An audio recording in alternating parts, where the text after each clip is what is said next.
Ndugu zangu, uwekezaji wa serikali katika mradi huu wa ujenzi wa matanki ya kupokea mafuta ni hatua ya kimkakati katika kuimarisha nafasi ya Tanzania kama kitovu cha biashara au biashara na uwekezaji wa kikanda na kimataifa. Hatukusudii hapa, tunakusudia kule. Kwa hiyo ni kikanda na kimataifa.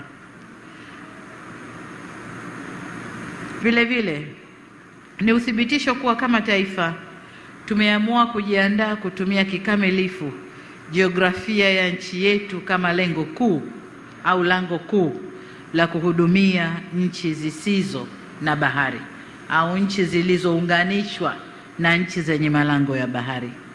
Tumedhamiria kuhudumia wenzetu kibiashara na kiuwekezaji na kuifanya Tanzania kwa kitovu cha biashara ndani ya ukanda huu na barani Afrika, lakini kama nilivyosema, kimataifa.